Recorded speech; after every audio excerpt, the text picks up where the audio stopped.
안녕하세요. 평안하셨습니까? 예, 반갑습니다. 잠깐 기도하겠습니다.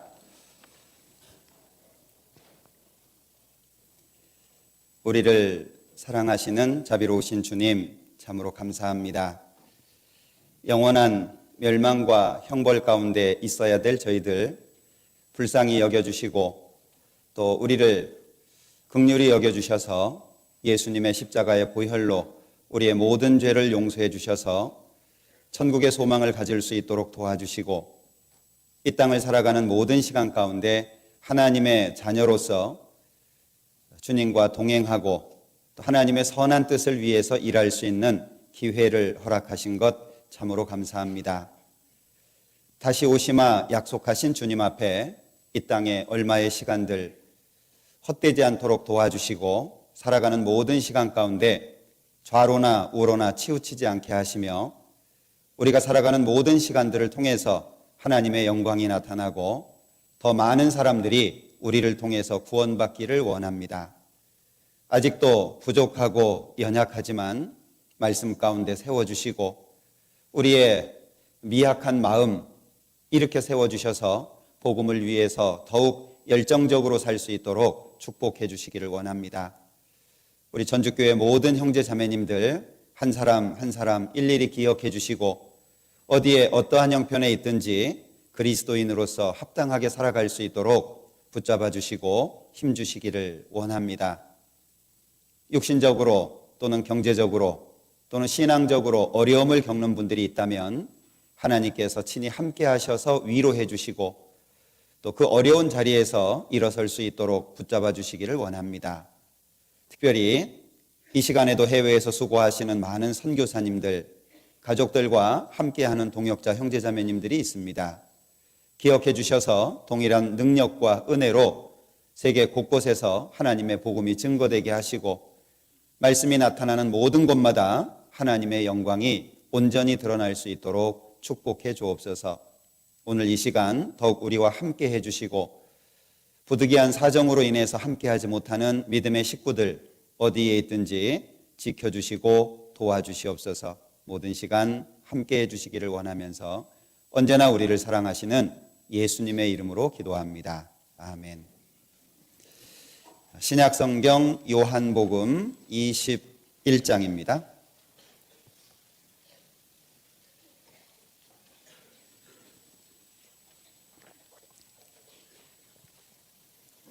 요한복음 21장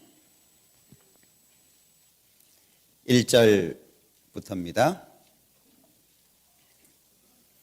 그 후에 예수께서 디베랴 바다에서 또 제자들에게 자기를 나타내셨으니 나타내신 일이 이러하니라. 거기까지입니다. 평안하셨죠? 잘 계신가요? 예. 앞엔 잘 계신 것 같아요. 대답을 잘 하시는 거 보니까. 신앙생활 하다 보면 여러 가지 어려운 일들 생기게 되고 또 예상치 못한 어려움 속에서 갈등하는 시간도 옵니다. 그러나 신앙이라고 하는 것 자체가 구원을 받았다고 해서 다 잘 되는 것은 아니잖아요. 자기와의 싸움도 있고 또 환경을 이겨내야 되는 굳은 마음도 필요하고 어떤 경우에는 넘을 수밖에 없는 큰 산 앞에서 참고 인내해야 되는 그런 시간도 있을 겁니다. 그러나 동일한 것은 주님 오시는 그날까지 우리의 걸음이 멈춰져서는 안 된다는 거, 그거는 동일할 거예요. 오늘 이 요한복음 21장 같이 좀 생각을 해보고 싶은데요. 요한복음 21장에는 아주 중요한 부분이 기록이 되어 있습니다. 요한복음을 좀 읽어보신 분들은 20장에서 마무리가 돼도 될 것 같은데 왜 굳이 21장을 기록하게 하셨을까 하는 의문을 가져본 분들이 계실지 모르겠어요. 왜냐하면 요한복음 20장에 예수님 부활하시고 그리고 30절 31절에서 성경을 기록한 이 요한복음을 기록한 목적을 정확하게 말씀을 하고 있거든요. 여기에서 끝나도 별로 무리가 없을 것 같아요. 그런데 21장에 그 후에 하고 제자들이 갈릴리로 가서 고기를 잡을 때 예수님이 나타나셨고 함께 식사하시는 장면, 그리고 15절부터 21장 15절부터 베드로에게 세 번의 질문을 하시고 세 번의 답변을 듣고 일을 맡기는 장면, 그리고 후반부에 사도 요한에 대한 짧은 언급이 기록되면서 끝이 납니다. 20장에서 끝나도 별로 문제가 안 될 텐데 왜 굳이 21장 그 제자들과 식사하시는 그 장면을 굳이 여기에다가 넣어 놓으셨을까 하는 그런 생각을 해보게 되는데 아주 중요한 의미가 여기에 있습니다. 그래서 21장 내용을 좀 같이 생각을 해보고 싶은데, 그리스도인에게 있어서 교제라고 하는 건 과연 뭘까? 우리가 많이 듣는 내용입니다. 교회에 함께 해야 되고 교제해야 되고 교제를 떠나면 살 수 없고 이런 내용들을 많이 듣는데, 듣는 만큼 그 교제의 중요성을 얼만큼이나 마음속에 새기고 살까라는 것은 좀 고민을 해봐야 될 것 같아요. 우리가 익히 아는 것처럼 공기가 없다든지 또는 물이 없다든지 또는 햇빛이 없다든지 그러면 생명체는 존재할 수 없는 것처럼 그리스도인들에게 교제가 없다면 과연 살 수 있을까? 그래서 오늘 제목을 그리스도인 그리고 교제 이렇게 개인적으로 좀 정해봤습니다. 주제야 정하는 사람 마음이니까 들으시다가 마음에 안 드시면 다르게 주제를 정하셔도 괜찮아요. 저작권 있는 거 아니니까. 예. 우선 이 요한복음 그 21장의 개요를 잠깐 살펴보면 20장 후반부에 예수님께서 이제 두 번 제자들이 모여 있을 때 나타나시게 됩니다. 20장 19절부터는 도마가 없는 상태에서 나타나셨죠. 그리고 26절 이후에는 도마라는 제자가 있는 상태에서 두 번째 나타나셨습니다. 그리고 21장 1절 이후에 고기를 잡고 있는 제자들 앞에 나타나셨죠. 그래서 21장 14절에 보면 이것은 예수께서 죽은 자 가운데서 살아나신 후에 세 번째로 제자들에게 나타나신 것이라. 실제 예수님이 나타나신 것이 세 번만 있는 건 아닙니다. 특별히 고린도전서 15장에 보면 여러 사람들에게 나타나셨다라고 말씀하고 있거든요. 여기 14절에서는 제자들에게 라고 하는 걸 좀 기억하시면서 읽으면 좋을 것 같아요. 그러니까 세 번째 나타난 것은 제자들이 모여 있을 때 나타나신 게 세 번째다, 그런 의미입니다. 그래서 요한복음 20장 19절부터 이제 첫 번째 나타나셨고, 또 요한복음 20장 26절부터 두 번째 나타나셨고, 21장에 이제 세 번째 나타나시는 그 내용을 말씀을 하고 있습니다. 이제 21장 1절에 보면 제자들에게 디베랴 바다, 갈릴리의 그 지방 행정 도시 중에 하나가 디베랴죠.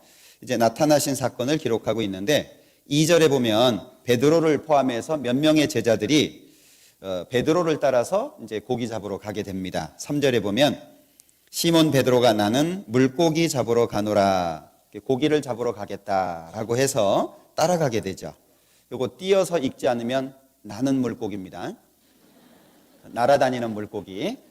좀 숨 좀 쉬고 읽으셔야 될 것 같아요. 나는 물고기 잡으러 갈 거다. 그러니까 2절에 몇 명의 제자들이 따라갔습니다. 그런데 3절 끝에 보면 아무것도 못 잡았어요. 4절에 날이 새어갈 때에 예수님께서 이제 제자들 앞에 나타나셨지만 제자들은 알지 못했습니다. 고기가 있냐? 5절에 그러니까 없습니다. 그러니까 6절에 그물을 배 오른편에 던져라. 그래서 고기를 이제 많이 잡게 됩니다. 7절에 사도 요한이 주님이시다. 그러니까 베드로가 그 말을 듣고 겉옷을 입고 바다에 이제 뛰어들어서 예수님께로 오게 되죠. 그러니까 9절에 올라와 보니까 육지에 숯불이 있고 또 생선이 놓였고 떡이 놓여 있었습니다. 10절에 예수님이 지금 잡은 생선을 몇 마리 갖고 와라 라고 말씀하셔서 이제 예수님이 준비해 놓으신 것과 지금 잡은 생선을 가져다가 12절에 보면 조반을 먹으라, 예수님과 함께 만찬하는 모습이 기록이 되어 있습니다. 식사가 마쳐진 이후에 15절부터 보면 베드로에게 세 번의 질문을 하시죠. 요한의 아들 시몬아, 내가 이 사람들보다 나를 더 사랑하냐라고 하는 세 번의 질문, 그리고 18절에 사명을 주시죠. 15절에서는 내 어린 양을 먹이라, 16절에서는 내 양을 치라, 17절에서는 내 양을 먹이라 반복해서 말씀하시고, 18절에서는 젊어서는 네가 스스로 띠뛰고 원하는 곳으로 갔는데 늙어서는 네 팔을 벌릴 거고 남이 네 띠를 뛸 거고 원치 않는 곳으로 데려갈 거다. 베드로가 어떤 죽음으로 하나님의 영광을 돌릴 것을 이제 말씀하고 있습니다. 그리고 그 이후에 사도 요한에 관한 짧은 내용이 있고, 24절, 25절 예수님께서 이 외에도 많은 행하신 일들이 있지만 모든 걸 기록한다면 이 책을 둘 데가 어디 있겠냐라는 25절의 말씀으로 끝을 맺습니다. 자, 그러면 순서적으로 보면 요한복음 20장에서는 예수님의 부활이 나타나져 있죠. 그리고 21장에서는 예수님과의 만찬이 있고, 만찬이 마쳐지고 난 다음에 이제 구체적인 사명이 주어지는 장면이 있습니다. 그리고 이제 사도 요한에 대한 짧은 언급인데, 순서적으로 이렇게 본다면 예수님의 부활을 경험한 사람이 예수님과의 만찬, 정말 풍요롭고 아름다운 장면이잖아요. 그 부활하신 예수님과 제자들이 함께 식사하시는 이 모습을 21장에서 볼 수 있는데, 이 만찬을 교제라고 설명할 수 있습니다. 그 교제를 통해서 사명이 주어지는 15절 이후의 내용을 볼 수 있죠. 그래서 오늘 이 요한복음 21장 내용을 통해서 같이 좀 생각을 몇 가지 해보겠습니다. 우선